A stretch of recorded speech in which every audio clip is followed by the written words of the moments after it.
సృష్టి అంటే ఏంటండి? మనము కొత్త బట్టలు వేసుకోవడం కాదు, కొత్త మాటలు మాట్లాడడం కాదు.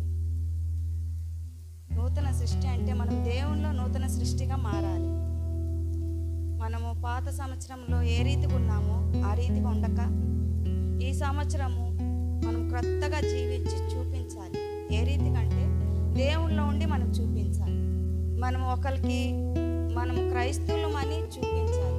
క్రైస్తవులని మనం తెచ్చుకున్నది కాదు పేరు, అన్యులు మనకిచ్చారు ఈ పేరు.